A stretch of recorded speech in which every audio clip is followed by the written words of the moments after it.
Dalam kalam berikut beliau mengatakan, ukhruj min awsafi syariyatik, keluarlah engkau dari sifat-sifat manusiawimu. Jam segini kalau manusia sekarangnya ngapain Pak? Tidur. Nah itu, keluar dari sifat itu. Ngapain? Kalau nggak talim, zikir. Kalau nggak talim, zikir. Udah itu aja Pak. Cobain zikir setiap pada subuh sampai sebelum terbit matahari. 40 hari aja. Itu kolbunya bercahaya itu Pak. Hidupnya akan lebih terasa bermakna. Tapi belum pernah nyoba kan? Nah itu masalahnya. 40 hari aja. Sayyidina Umar ada masalah 40 hari, 40 hari, 40 hari begitu. Nabi Muhammad SAW ketika beliau berkhalwat di Gua Hira, beruzlah, itu juga sama 40 hari. Nabi Yunus di perut ikan 40 hari. Nabi Adam sujud 40 hari. Semuanya 40 hari Pak. Maka hadisnya, orang yang sholat subuh ya, man shallal fajr, orang yang sholat subuh, atau yang man shalla arba'ina sabahan, yang sholat 40 kali subuh ma'il imam, di riwayat Imam Tirmizi itu ada mendapatkan takbiratul ula, mendapatkan takbir pertamanya imam, berarti dia bukan nggak terburu-buru ya. Maka setelah 40 hari, azharallahu ya nabi al-hikmah min qalbihi ala lisani, Allah akan pancarkan dari kolbunya ada hikmah, memancar dari kolbu, tumpah ruah lewat mulutnya. Coba Pak amalkan itu, coba sekali aja deh. Seumur hidup masa nggak mau nyoba ya. Oleh Nabi Muhammad SAW ketika beliau hidup sudah diringkas jadi 10 hari 10 hari setiap Ramadan. Kalau sanggup kita 40 hari, itu kita udah bisa Pak, 4 kali Ramadan, nggak perlu itikaf, nggak apa-apa. Ya. Efeknya hampir lebih dahsyat 40 hari itu. Tapi karena Nabi memberi rukhsah kepada umat, karena umatmu mau cari Lailatul Qadar mulu ya, maka dapatlah itu 10 hari. Jadi kata beliau, Ibnu Athaillah Sekandari, ukhruj, keluarlah kamu dari sifat manusiamu. Malas, ngantukan, tapi hadir di sini ngantuk aja dapat berkah ya. Ketiduran dapat berkah insyaallah. Kenapa? Hadisnya sahih riwayat Imam Bukhari. Allah mengatakan Allahumma shalli alaih, ya malaikat ya, Allahumma shalli alaih. Setiap kali ada orang duduk di tempat salatnya, maka malaikat berdoa Allahumma shalli alaih, ya Allah sampaikan salawat kepadanya, rahmati orang ini. Allahumma rahamhu, Allahumma ighfir lahu, ya Allah rahmati dia, ampuni dia. Kita duduk aja Pak, maka enak tuh, tidur lagi talim itu enak. Didoain malaikat. Tapi yang bangun lebih enak lagi. Sifat basyariyah apa yang dikatakan di sini? An kulli wasfin mutanaqidin li'ubudiyatik. Semua sifat-sifat yang berlawanan dengan penghambaan diri kepada Allah. Malas, lawannya apa? Rajin ibadah. Maka sifat malas ini ya turunannya malas, tidur. Nah, kalau anak kampus malas ngapain? Nulis skripsi Pak.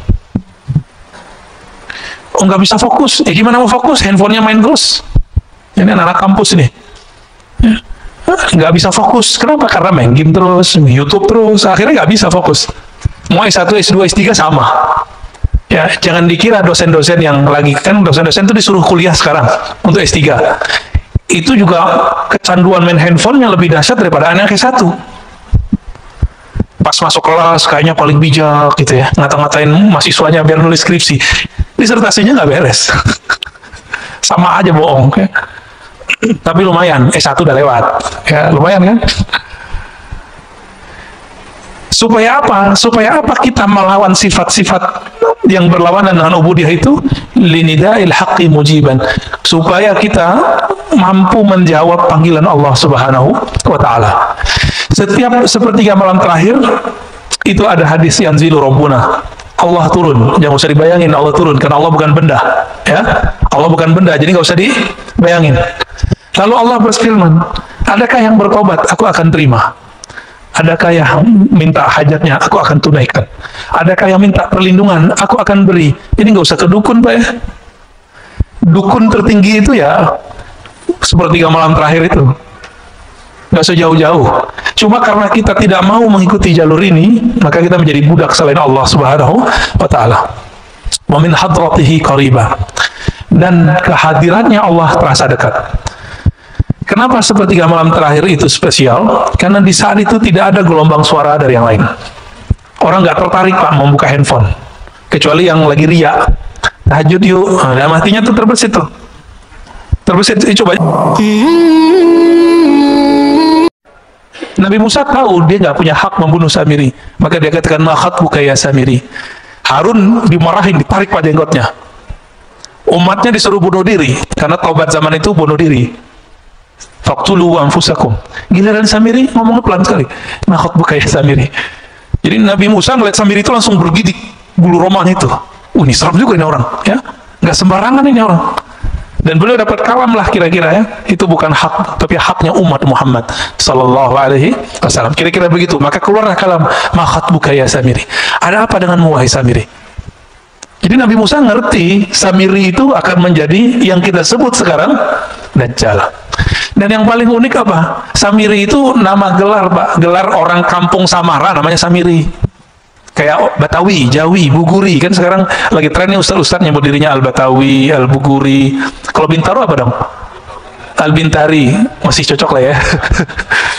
Berarti Pak Mirwan Al-Bintari. Terbiri-biri Samiri lagi ya. Ini nama kecilnya siapa? Nama kecilnya sama dengan Nabi Musa. Musa. Tapi binnya beda. Bin Sam'un. Sam'un inilah yang bersekutu dengan iblis karena istrinya mandul. Dia juga mandul.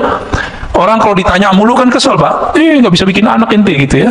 Kesel dia ya, bertahun-tahun dibilang mandul. Akhirnya dia kesel, bersekutulah dan dia dapat kalam.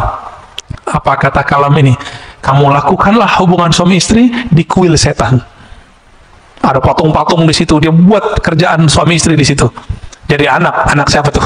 Anak iblis, anak setan. Nah, ini Pak. Maka nanti yang membunuh yang gorok Samiri siapa? Yang tidak punya bapak siapa? Nabi Isa. Hanya itu Pak. Karena dia tahu siapa yang akan bunuh dirinya, maka dia tunggu-tunggu tuh kedatangan Nabi Isa. Dia tahu Nabi Isa bakal datang. Kenapa? Karena iblis itu dulu kan bertahun-tahun ibadah di alam Jabarut. Malakut Jabarut, masuk langit 1, 2, 3, 4, sampai kemudian menjadi petinggi-petinggi malaikat. Makanya ketika disuruh sujud, itu ada iblis nggak di situ? Masih namanya lama, Azazil.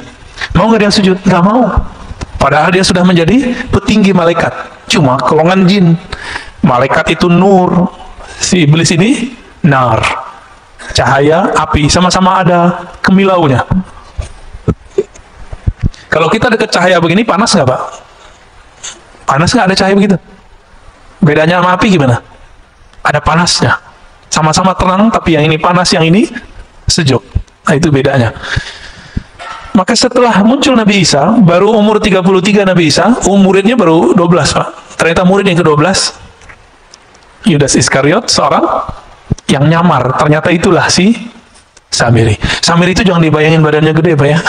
Dalam hadis itu dikatakan badannya qasirun, pendek, bantet, topi kekar, otaknya Masya Allah, cerdasnya. Ya anaknya Azazil langsung, anaknya iblis langsung. Jadi jika ada anaknya kalangan jin, kalangan iblis di kalangan kita, itulah si Samiri. Tapi Samiri itu waktu kecil yang mengajar dia siapa? Jibril. Nabi Isa yang ngajar waktu kecil siapa?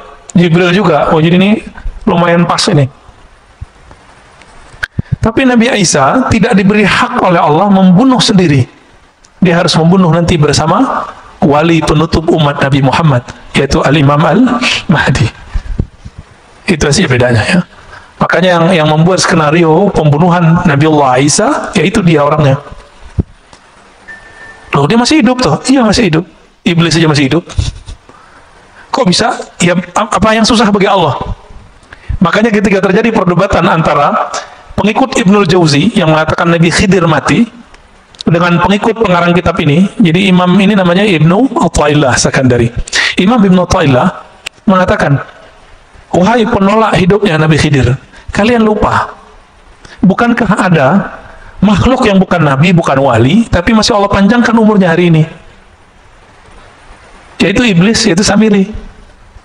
Itu bisa panjang, kenapa ini nggak boleh panjang gitu? Oh nggak ada dalilnya, nggak ada dalilnya. Ente yang nggak tahu dalilnya, bukan berarti kita nggak tahu dalilnya. Kan dalil banyak Pak. Dalilnya orang-orang ateis itu dalil empirik, nggak kelihatan, dia nggak percaya. Maka ateis itu nggak cerdas-cerdas amat, karena mereka kecerdasannya baru kecerdasan empirik. Empirik ini indrawi, nggak kelihatan, nggak terdengar, nggak ada. Jadi jangan dikira orang-orang ateis itu pinter-pinter, Pak. Itu justru kebodohan. Ada dalil yang kedua, dalil akli. Saya berpikir, saya percaya. Saya menerima, kayaknya masuk akal nih, saya percaya. Ini dalil yang kedua, dalil akli. Kalau dalil empirik tadi, ini sekarang sudah masuk ke wilayah agama. Yang empirik tadi. Kalau saya nggak lihat dalilnya, saya nggak percaya. Berarti dalil itu mesti ada dalam tulisan buku bagi dia. Nah, maka sekarang banyaklah jamaah-jamaah terkena penyakit ini. Mulai nanya ke ustadznya, bagus ya. Mana ustadz dalilnya? Kita kasih dalilnya. Nanya lagi, nomornya mana? Ini mulai terjebak kita, Pak. Emang nomor semua kita pada nomornya? Coba yang ngaji kitab kuning dulu. Kitab itu kan sama, Pak. Dulu dicetak kuning, sekarang cetak biru. Ya? Bukan biru, Pak. Dicetaknya sekarang ya putih. Tapi itu sama, itu kitab kuning. Nggak ada, Pak, nomornya dulu. Pernah saya dulu membuka kajian Sahih Bukhari, emang nggak ada nomornya di kitab saya. Kitab jadul darul. Si jamaah ngotot, mana nomornya ya? Kamu lihat aja sendiri. Nah, ini jebakan empirik kepada orang beragama hari ini. Udah nggak percaya lagi sama kiai, sama ustaz. Nah, ada dalil pengalaman, itu dalil juga. Bapak yang punya pengalaman hidup lebih panjang daripada saya, itu dalil hidupnya lebih banyak daripada saya. Tapi yang bikin kita beda di sisi Allah bukan dalil itu. Yang nomor 4, dalil zawqi, dalil ruhi, dalil qalbi, dalil yang masuk ke kalbu. Coba di Quran cuma dikatakan iza dzukirallah wajilat qulubuhum, disebut nama Allah kalbu bergetar. Kertasnya bergetar nggak? Disebut Pak di Quran surah Al-Anfal ayat 2. Disebut nama Allah kalbu bergetar, benar? Udah bergetar belum? Disebut nama Allah. Loh kok enggak? Nggak bisa dilihat di sini, Pak. Rasain sendiri. Cicipi nama Allah itu, lalu rasakan getarannya sendiri. Kalau enggak, berarti belum dapat dalilnya. Dalil bahwa nama Allah membuat getaran di kalbu. Nah, yang sudah dapat ini sudah bakat bisa melihat dirinya. Bisa melihat kelemahan dirinya.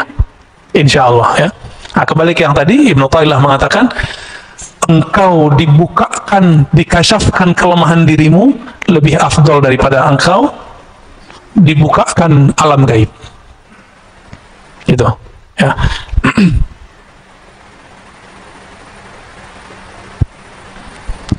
Supaya kita bisa melihat diri sendiri, gimana caranya? Supaya kita tidak terhijab oleh diri kita sendiri.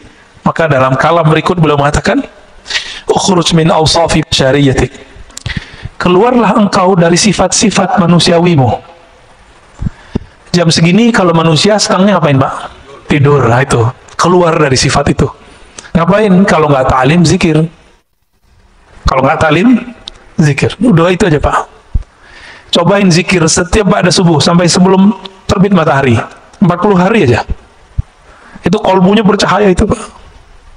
Hidupnya akan lebih terasa bermakna. Tapi belum pernah nyoba kan? Nah, itu masalahnya. 40 hari aja. Sayyidina Umar ada masalah 40 hari, 40 hari, 40 hari begitu. Nabi Muhammad SAW ketika beliau berkhalwat di Gua Hira, beruzlah, itu juga sama 40 hari. Nabi Yunus di perut ikan 40 hari. Nabi Adam sujud 40 hari. Semuanya 40 hari, Pak. Maka hadisnya, orang yang sholat subuh, ya, man shallal fajr, orang yang sholat subuh, atau yang man shalla arba'ina sabahan, yang sholat 40 kali subuh, ma'il imam, di riwayat Imam Tirmizi itu ada mendapatkan takbiratul ula, mendapatkan takbir pertamanya imam. Berarti dia bukan nggak terburu-buru, ya. Maka setelah 40 hari, azharallahu ya nabi al-hikmah min qalbihi ala lisani. Allah akan pancarkan dari kolbunya ada hikmah. Memancar dari kolbu, tumpah ruah lewat mulutnya. Coba Pak amalkan itu. Coba sekali aja deh. Seumur hidup masa nggak mau nyoba? Ya. Oleh Nabi Muhammad SAW ketika beliau hidup, sudah diringkas jadi 10 hari. 10 hari setiap Ramadan. Kalau sanggup kita 40 hari, itu kita udah bisa Pak. 4 kali Ramadan nggak perlu itikaf, nggak apa-apa. Ya. Efeknya hampir lebih dahsyat 40 hari itu. Tapi karena Nabi memberi rukhsah kepada umat, karena umatmu mau cari Lailatul Qadar mulu ya, maka dapatlah itu 10 hari. Jadi kata beliau Ibnu Athaillah Sekandari, "Ukhruj, keluarlah kamu dari sifat manusiamu. Malas, ngantukan." Tapi hadir di sini ngantuk aja dapat berkah ya. Ketiduran dapat berkah insyaallah. Kenapa? Hadisnya sahih riwayat Imam Bukhari. Allah mengatakan Allahumma shalli alaih, ya malaikat ya, Allahumma shalli alaih. Setiap kali ada orang duduk di tempat salatnya, maka malaikat berdoa Allahumma shalli alaih, ya Allah sampaikan salawat kepadanya, rahmati orang ini. Allahumma rahamhu, Allahumma ighfir lahu, ya Allah rahmati dia, ampuni dia. Kita duduk aja Pak, maka enak tuh, tidur lagi taklim itu enak. Didoain malaikat. Tapi yang bangun lebih enak lagi. Sifat basyariyah apa yang dikatakan di sini? An kulli wasfin mutanaqidin li'ubudiyatik. Semua sifat-sifat yang berlawanan dengan penghambaan diri kepada Allah.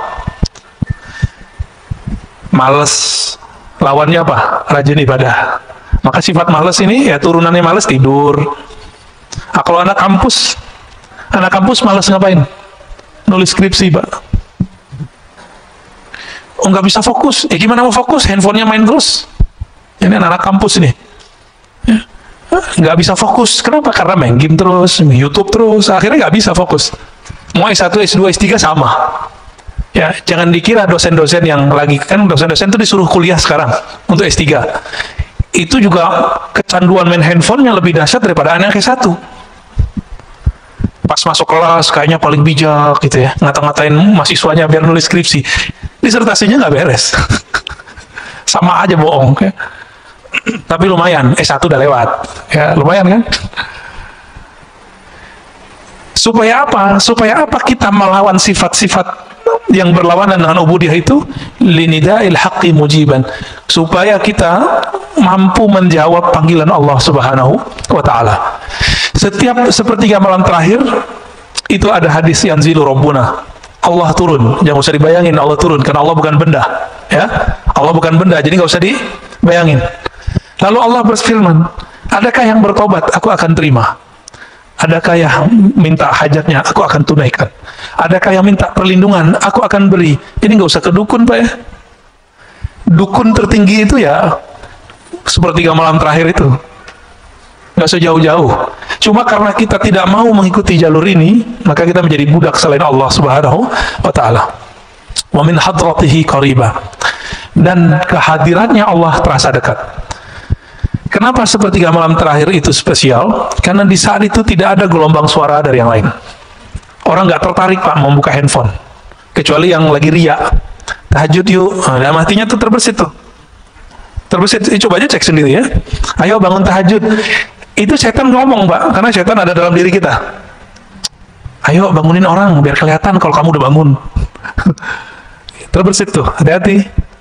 Ya, maka sebelum pasang-pasang status baca ta'awuz dulu. A'udzubillahi minasyaitonirrajim. Aku berlindung dari setan yang terkutuk. Baru Pak bangunin orang. Main bangunin aja ya. Belum juga sholat, baru bangun doang ya. Nah, ini saya lihat di grup-grup WA lagi ramai itu Pak ya, terutama yang baru-baru gabung. Yang reuni-reuni ya, grup-grup macam-macam lah. Nah, setan masuk juga. Setan nggak bisa main WA Pak, tapi bisa main WA kita. Bagian terakhir ya, aslu kulli ma'siyatin wa ghaflatin wa syahwatin ar-ridha 'anil nafs. Kenapa ada maksiat? Kenapa ada kelalaian? Kenapa ada kita ini mengikuti hawa nafsu? Apa jawaban beliau? Pokok penyebabnya adalah satu, ar-ridha 'anil nafs. Kita meridhoi kehendak diri, kehendak nafs, hawa nafsu. Contohnya nih, kalau melihat yang bening-bening itu nafsu bukan? Benar ya? Kita membiarkan mata kita terpapar Pak. Ya sama aja, mau ustadz ke ustadz sama aja, pendeta nggak pendeta sama Pak, biksu nggak biksu sama, mau dia vegetarian, mau dia makan daging sama. Jadi jangan dikira orang vegetarian nafsunya rendah, enggak. Orang yang nggak bernafsu yang nggak makan. Yang nggak makan gimana tuh? Ya puasa terus dia tiap hari. Tapi tunggu dulu, kalau puasanya puasa Daud, itu nafsunya masih bisa besar, Pak. Makanya Nabiullah Daud, istrinya 100. Gundiknya kita nggak tahu berapa. Kan raja. Istri resminya berapa? 100, budak-budaknya lebih banyak. Nabiullah Daud. Itu puasa Daud loh. Jadi beberapa kiai di Jawa, itu menemukan, ternyata obat kuat alami itu namanya puasa Daud. Jadi kalau cuma puasa Daud, itu bukan melemahkan syahwat, justru syahwatnya tambah kenceng. Ya. Nabi Daud karena tahu dia tambah kenceng, ini ya nikah lagi. Coba kita kan di Indonesia susah mau nikah lagi, Pak. Curhat curcol ya. Itu Pak Mirwan tuh yang curcol tuh, bukan saya ya. Orang itu mikirnya gini, kalau kiai ya, Ustadz kalau nikah lagi kan Ustadz suci. Loh, Ustadz suci dari mana? Seharusnya Ustadz lebih mampu menjaga syahwatnya. Justru itu salah. Imam Asyuti melihat kenapa ya para nabi ini banyak istri. Imam Asyuti mengatakan dalam syarah beliau dalam hadis Nasai, karena para nabi itu beban rohaninya berat, Pak. Dan pengalaman rohaninya jika itu datang, yang mampu menawar rasa itu cuma menikah. Nabi Muhammad itu seharusnya kan boleh nikah 100 Nabi Muhammad. Tapi beliau mendiskon dirinya sendiri, seharusnya beliau boleh menikah seperti Nabi Sulaiman, 400 Pak istrinya Nabi Sulaiman. Hadisnya sahih itu. Ada di hadis sahih, ada di Bible. Jadi yang coba ngejek-ngejek Nabi Muhammad, kasih tahu aja, Solomon istrinya 400, gundingnya 600. Ya. Kenapa begitu? Karena ketika orang mendapatkan pengalaman rohani, itu namanya ahwal. Itu gejolak dalam dirinya, itu hanya bisa ditawar, bisa diredam cuma dengan menikah. Itu sebabnya para nabi itu istrinya banyak. Loh, kok begitu Ustaz? Ya, memang begitu, mau gimana lagi? Ini mohon maaf. Kenapa di surga yang disebut selalu hurul ain, al-hurul ain, hurul ain, bidadari, bidadari, bidadari. Mohon maaf ya. Kenapa? Ya bukan. Kalau Quran turun di Arab, ya bukan, Pak. Quran turun di bumi, sama. Mau di Arab, mau di mana, sama. Pak Mirwan ditaruh gadis depan masih minat loh, walaupun sudah umur berapa? 67 masih minat itu. Tuh tandanya. Kalau kuat kan nggak tutup mata. Kenapa? Iming-imingan surga itu selalu bidadari. Syahwat kan urusannya. Kenapa ada orang jadi teroris, bunuhin orang, ketika ditanya, ketika dia gagal, dijawab apa? Saya mau menikahi 72 bidadari. Kita cek hadisnya, hadis Imam Tirmizi. Hadisnya sahih, Pak. 72 urusan, mohon maaf, urusan syahwat doang dia harus bunuh seorang. Waras gitu? Nggak waras, Pak. Maka kadang-kadang orang beragama kalau caranya tidak benar, jadi nggak waras. Otaknya syahwat aja tuh ya. Mikirin bidadari yang montok-montok gitu ya. Kenapa? Ternyata di surga itu nikmat paling tinggi itu memandang Allah. Satarawna rabbakum kama tarawna syamsa bila sahab kama tarawna al-qamar fi lailatul badr. Kamu akan memandang Allah nanti di surga seperti memandang matahari tanpa ada awan, memandang rembulan di bulan purnama, di malam bulan purnama. Dan itu memandangnya lebih nikmat dari semua nikmat seksual. Kita pengen ngurusin mata aja harus kena macet dulu di puncak. Enggak. Sekarang diam-diam tuh orang ke puncak. Ya biar nggak di swab, nggak antigen, benar nggak? Diam-diam mengurusin mata ini doang. Jadi mata ini senang yang indah, dan Allah itu maha indah. Innallaha jamil yuhibbul jamal. Allah itu maha indah. Keindahan Allah Subhanahu wa taala itu tidak bisa diakses oleh sembarang orang. Apalagi yang berharap dapat nikmat syahwat doang di dunia, di akhirat. Maka surga itu ada surga namanya jannatur ru'yah, surga memandang. Itu yang Nabi sebut tadi. Ada jannatus syahwat, jannah surga syahwat. Setiap masa, setiap satu hari, harinya surga berapa hari kita? Alfasanah, 1000 tahun. 1000 tahun kita baru satu hari di Firdaus, surga paling tinggi, Pak. Itu mereka setiap hari mampu melihat Allah Subhanahu wa taala, diizinin sekali. Tapi yang di bawah Firdaus, kalau tadi sekali sehari surga, mungkin mereka sekali setahunnya surga. Kalau sekali setahunnya surga dihitung aja, Pak, berapa ribu itu? Anggaplah sekali 1000 tahun mereka baru bisa melihat Allah, dan Allah memperlihatkan dirinya sekali. Ketika Allah tidak memperlihatkan dirinya, apa yang terjadi? Mereka mempunyai rasa rindu melihat Allah, musyfiqun. Ya, rasa takut plus rindu. Rindu apa? Ini murid aja, kalau sama guru bisa rindu. Jadi kita punya teman, itu pengen sekali ketemu. Nggak tahan dia mau ketemu, Pak. Ada, ya, pengen ketemu gurunya. Oh, kadang jauh-jauh dari mana dia datang. Makanya guru-guru kita, kiai-kiai kita itu, dia punya pesantren di pelosok, muridnya dari mana-mana. Itu kerendian murid pada guru. Apalagi Tuhannya guru. Itu lebih dahsyat, Pak. Apa yang bisa menawar itu? Yang bisa meredam itu semua gejolak itu? Itu hanya nikmat syahwat. Maka dikasihlah 72 bidadari. Itu mah kecil, Pak. Terlalu sedikit 72 itu. Ya, mungkin ada yang dikasih 1000, ntar ya, kan asik tuh. Tapi bisa nggak menawarnya? Dia hanya sesaat. Makanya ahli surga itu nanti mencari ilmu ma'rifatullah lagi kalau dimasuk surga. Mumpung masih di dunia, cari Pak ilmu ma'rifatullah sekarang. Jangan cuma ilmu-ilmu zahir doang yang dicari. Cari ilmu ma'rifatullah. Oh, saya lagi belajar zikir. Zikir beda dengan ilmu ma'rifatullah. Zikir itu cara mendekat. Kalau ma'rifat itu keilmuan, masuknya ke alam rohani. Nah, cari ilmu itu mumpung masih dunia. Tapi hati-hati, sekarang di YouTube banyak yang begitu, nggak usah dipercaya. Ya, sekarang di YouTube tuh banyak yang ngaku-ngaku kajian-kajian ini, kajian Nur Muhammad, kajian ada yang benar, ada yang enggak, Pak. Ya, kajian rasa, ijazah zikir. Nah, ini di mana-mana. Ini bulan ini memang saya berkali-kali karena kita dengar, kita lihat ada orang ngamalin ijazah zikir dalam YouTube, sekarang sudah menjadi gila. Nggak jelas, Pak, untuk ujungnya kemana. Ya, ada yang udah mati juga ada. Ya, nauzubillah min dzalik. Jadi orang waras lebih enak, ya. Zikir kalau nggak ketemu sama gurunya nggak usah diamalin. Saya bisa download, Ustaz. Ya nggak usah, biarin itu. Harus ketemu gurunya dapat ijazahnya. Kalau nggak usah diamalin. Ya, udah amalin aja yang dulu dapat. Gimana Pak Mirwan? Udah. Nah, kita tutup dengan kalimat setelahnya. Ya. Wa aslu kulli ta'atin wa yaqzatin wa 'iffatin 'adamur ridha minka anha.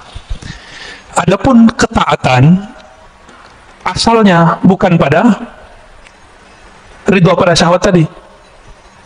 Tapi kebalikan itu, tidak meridhoi syahwat kita. Jika sepertiga malam terakhir, jangan membiarkan diri tidur. Itu yang dimaksud tidak meridhoi syahwat tidur. Kita makan nih, enak. Cukup satu kali nambah lah, jangan terus nambah lagi. Nah, itu sudah mulai masuk dia itu. Jangan-jangan makannya nggak pakai basmalah, ya. Nanti modus, Ustadz kasihan mubazir, itu lain cerita tuh, ya. Mubazir kan teman setan, itu lain cerita. Jadi Imam Nu'ta'ilah memberikan oleh-oleh bagi kita supaya kita lebih mengenal diri sehingga kenal Allah, maka ketahuilah aib diri. Keluarlah dari sifat-sifat manusiawi yang rendah dan kita mengambil jalan rohani yang tinggi. Dan ditutup oleh beliau bahwa ketaatan dimulai dengan tidak meridhoi hawa nafsu, sedangkan kemaksiatan, kelalaian dimulai dari meridhoi hawa nafsu. Semoga Allah membimbing kita ke jalannya. Amin ya rabbal alamin. Ada yang mau didiskusikan, Pak? Pasti Pak Mirwan lagi nih. Tafadhal. Bismillah.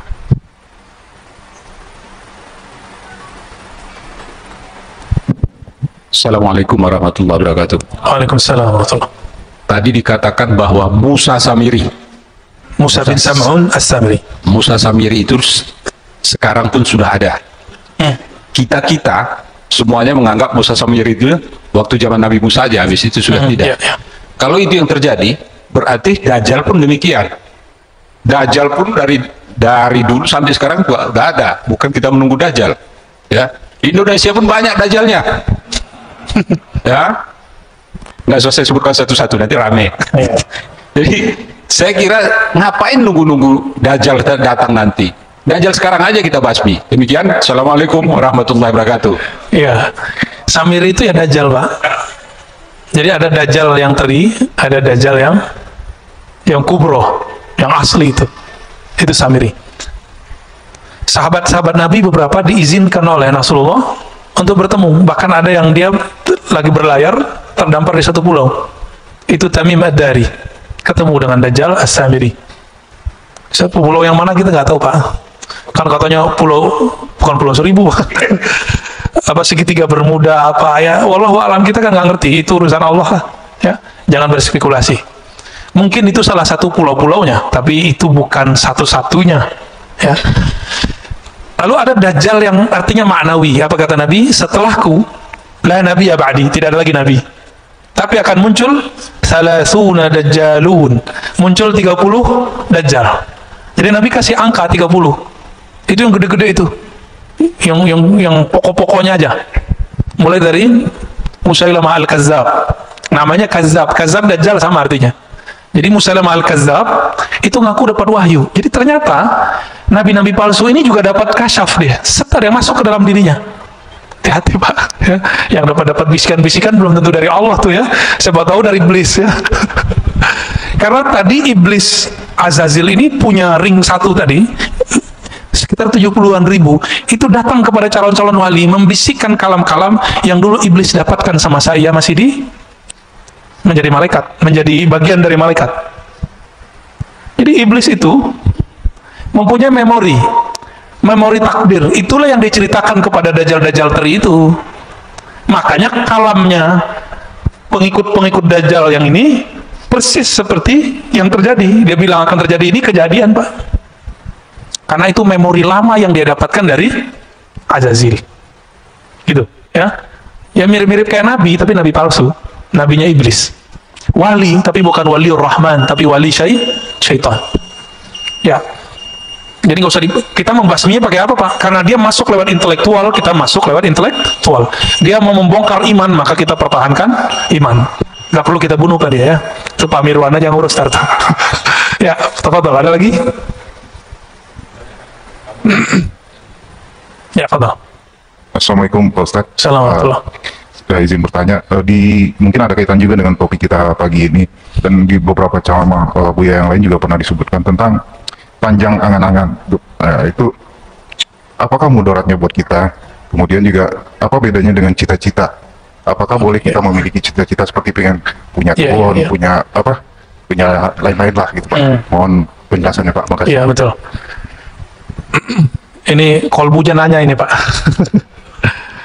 Kita punya masalah dalam setiap diri kita, mau dia ustadz, jamaah, kiai, santri sama. Apa masalah kita? Tulul amal.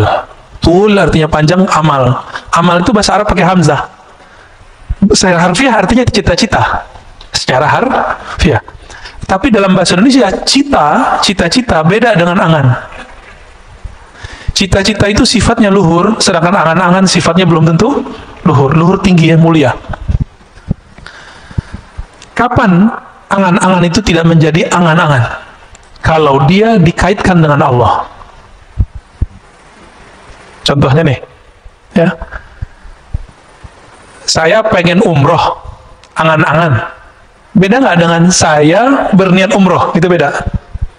Kalau ingin umroh cuma bilang, ya Allah, orang umroh saya kok enak ya, gitu doang, nyesek di badan. Coba kalau bisa umroh, itu angan-angan namanya. Tapi kalau sudah namanya cita-cita, saya mulai nyicil. Karena cita-cita bahasa Indonesia itu sudah ada niat di dalamnya. Niat itu pasti karena Allah, itu bedanya. Jadi ketika dilibatkan Allah di dalamnya, dijadikan Allah sebagai tujuan akhir, maka angan-angan langsung berubah menjadi niat. Langsung berubah jadi niat Pak dia. Bapak niat, misalnya nih, ada di antara antum yang masih ngontrak misalnya, sedih gitu, ya Allah, ngontrak saya, Allah, kasihan anak-anak rumahnya kecil. Lalu kita berdoa, ya Allah, saya ingin menunaikan kebutuhan anak istriku, tolong izinkan ya Allah. Lalu orangnya bekerja. Itu baru namanya niat. Kalau angan-angan gimana? Tidur aja Pak. Angan-angan aja. Kalau ada temannya beli rumah, nyesek aja. Orang nyicil rumah, nyicil doang, ngejek ya. Nyicil kan lebih cakep Pak daripada ngontrak. Kalau nyicil, dia nyewa tapi berujung dengan kepemilikan, ya nggak? Kalau nyewa, mau 1000 tahun nyewa, tetap aja nyewa. Nah, itu beda orang berniat dengan orang berangan-angan. Dan tulul amal ini adanya di sini Pak, di fikrah. Sini dia. Ketika tidak dilibatkan kolbu, maka dia menjadi angan-angan. Dan biasanya bikin orangnya suka ngayal, suka melamun. Nah, beda dengan yang berniat. Kalau yang berniat, diamnya berpikir. Kalau yang angan-angan ini, diamnya melayang. Diamnya ngayal aja gak jelas. Kalau udah ngayal, setan masuk nggak? Masuk. Tapi kalau berpikir, setan susah nembus. Jadi setan tuh nggak bisa nembus orang mikir. Itu hebatnya. Nggak perlu kita sakti untuk melawan setan. Berpikir aja. Nggak masuk ke setan. Abu Bakar karena berpikirnya cepat, dia langsung tahu, kalau Muhammad yang ngomong saya percaya. Tuh pikirannya main. Fikrohnya oke. Jadi fikrohnya salim. Jadi nggak tulul amal. Ya. Sayyidina Umar banyak nanya. Tapi setelah fikrohnya sesuai, dia pertanyaannya sedikit. Nah ini dia. Jadi boleh nggak kita bercita-cita? Ya harus bercita-cita. Nah cita-cita ini kalau dalam bahasa Arab yang positif itu disebut himmah aliyah. Coba kalau nanti saya mapan, saya akan tahajud setiap malam.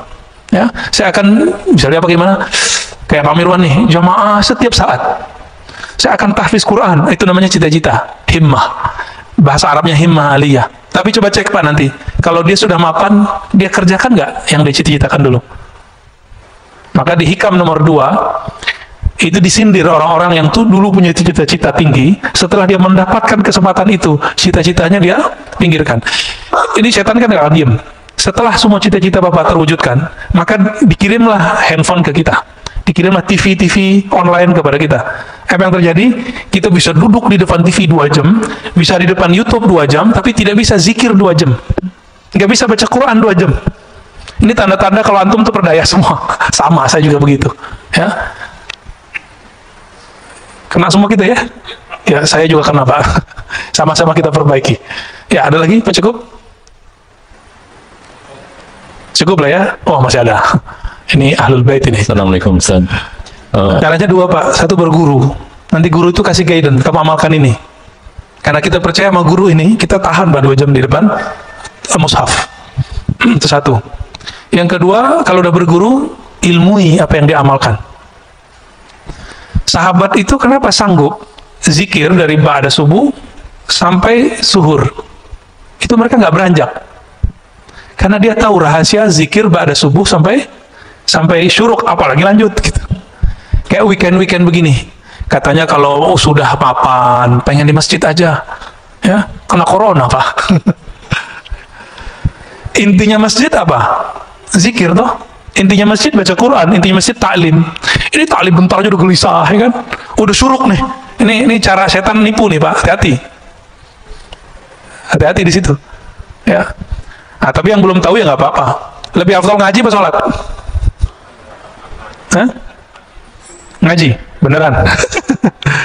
Dulu Imam Malik lagi taklim, azan, kan beliau ngajarnya di Masjid Nabawi, azan Pak. Tiba-tiba ada seorang murid langsung dikemas tuh kitab-kitabnya, dimasukin ke kopernya lah kalau gitu sekarang. Lalu Imam Malik nanya, bro, ente mau kemana? Mau sholat sunat tuan guru. Apa kata Imam Malik? Oh gitu ya. Menurut kamu lebih afdol berilmu atau sholat sunat? Apa jawaban dia? Bingung juga deh Pak. Tapi dia pikir-pikir, iya ya, berilmu. Udah, nggak jadi Pak, dia taruh lagi kitabnya. Masih ingat ada dalil hadis bahwa Allah lebih suka kepada orang alim yang tidur daripada orang yang tidak berpengetahuan lagi sholat. Karena orang yang nggak berpengetahuan sholat, dia merasa dirinya alim, dia merasa dirinya lebih mengerti, dia merasa dirinya suci dengan sholatnya. Coba Pak, kalau semua orang kayak tadi, wah syuruk nih, pada sholat semua, saya ngomong sendiri dong. Kan kacau itu. Ini akibat ya, akibat kita nggak bisa melempatkan sesuatu pada tempatnya. Cuma 2 kali seminggu kok, sekarang udah dihapus kok yang pagi-pagi yang lainnya kan. Udahlah ya. 3 lagi. Udah Pak, kalau nggak ada nggak usah ditahan Pak. Jadi Bapak saudara Allah, ini mohon maaf kalau ada yang tersinggung ya. Silakan tersinggung. Kalau ada taklim, siapapun yang taklim, suka nggak suka, nyaman nggak nyaman, duduk aja. Antum dapat berkahnya lebih afdal dari 100 rakaat sholat kita Pak. Dalilnya ada di Sunan Ibnu Majah, hadisnya hasan. Dan Imam Syafi'i mengatakan begitu juga. Aku mempelajari 1 bab ilmu lebih aku sukai daripada sholat 100 rakaat. Kalau di hadis Ibnu Majah 1000 rakaat. Itu sebenarnya angka-angka aja. Kalau wali Allah sholat karena dia sholat dengan ilmu, itu lebih afdal dari 1.000 rakaat orang awam. Itu kan angka-angka aja. Maksudnya gimana? Kalau orang berilmu, ya Allah pandang kolbunya, Pak. Wah, kolbunya mau denger nih. Antum kalau mau dengar orang berarti sudah merendahkan diri kan? Kita waduh, Allah pandang, Pak.